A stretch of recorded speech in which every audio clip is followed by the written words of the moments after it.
नमस्कार दोस्तों।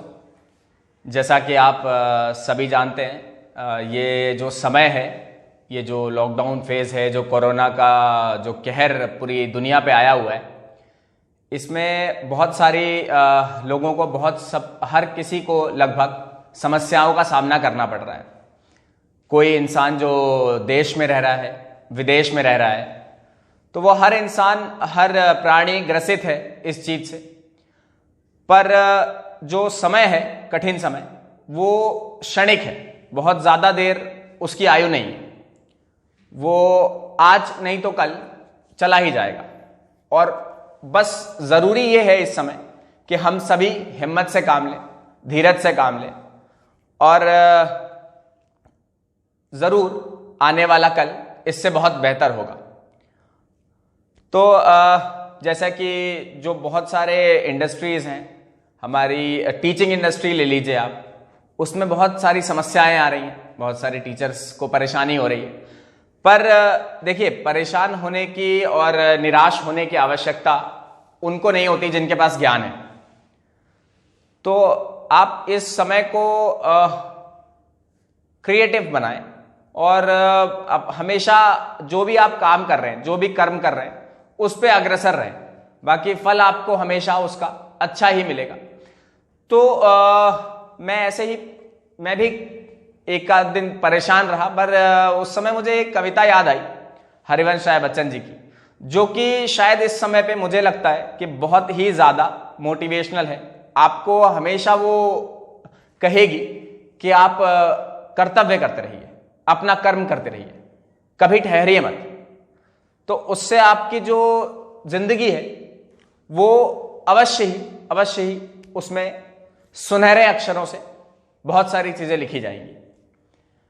तो हम उस कविता पे चलते हैं। उस कविता का शीर्षक है नीड़ का निर्माण फिर फिर। नीड़ जो है वो घोंसला होता है, मतलब घर होता है वो, लेकिन यहां पर इस संदर्भ में वो घोंसला है।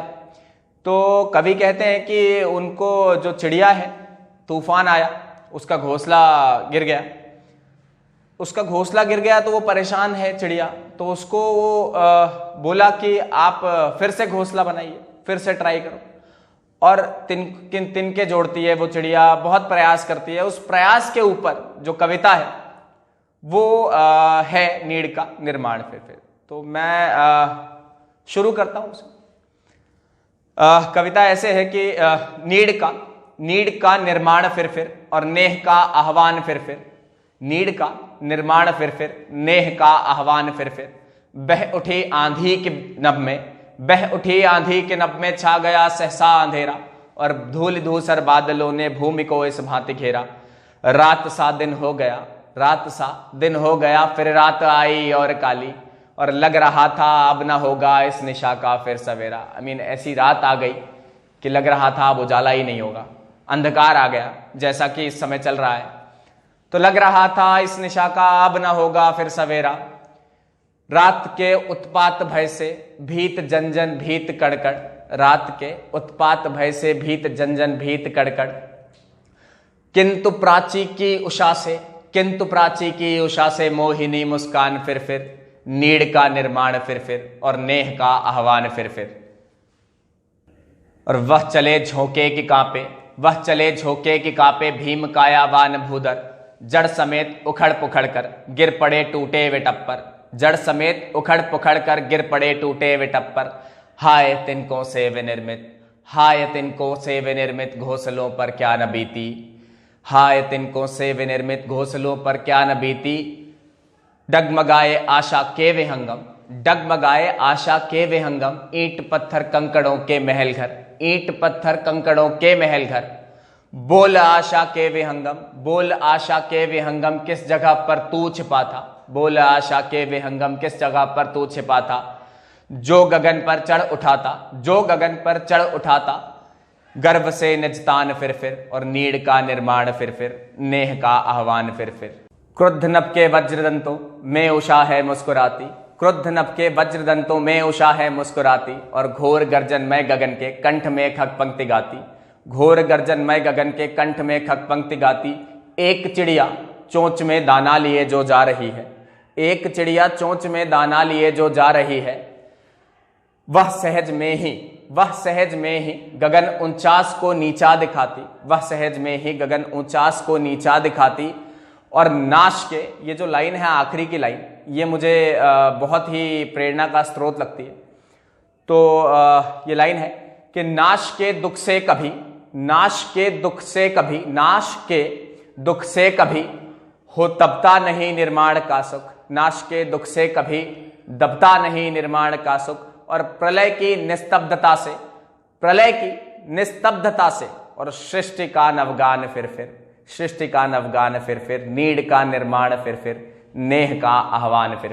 धन्यवाद। तो ये कविता जो है, इसमें आपने सुना कि क्या क्या कवि ने कहा इसमें। तो मुझे कुछ पॉजिटिव पॉइंट्स हैं, बहुत सारे पॉजिटिव पॉइंट्स हैं वैसे तो, पर कुछ ब्रॉडर पॉइंट्स पे बात कर लेते हैं।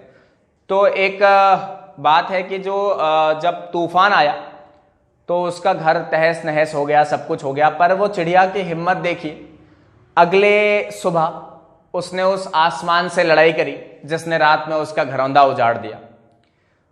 उसने अपनी सारी मुश्किलों को दरकिनार करके हर चीज को फिर से लड़ने की ठानी। तो प्रॉब्लम कितनी भी बड़ी है, हमारे पास जो हमारी जो प्रॉब्लम्स हैं वो कितनी भी बड़ी है पर हमसे बड़ी नहीं। इसलिए मेरा आप सबसे अनुरोध है कि आप जो भी कार्य कर रहे हैं उसमें हमेशा आप पॉजिटिव सोचें, क्योंकि समय ऐसा है जो हमें नेगेटिव डायरेक्शन में लेके जाएगा। मेरी सारे बच्चों से, जो भी देख रहा है इसको, हर किसी से अपील है कि आप अपने अंदर जो नकारात्मक सोच है उसको कभी भी हावी ना होने दें।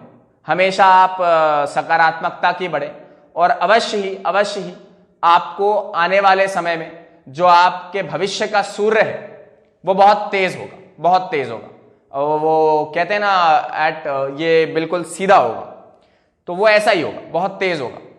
ना तो वो डूब रहा होगा, तो वो सीधा सूर्य होगा आपके आने वाले उज्जवल भविष्य का, है ना। उसकी प्रकाश की किरणें इतनी तेज होंगी कि आप दिखेंगे उसमें। तो इसी के साथ मैं इसको अंत करता हूं।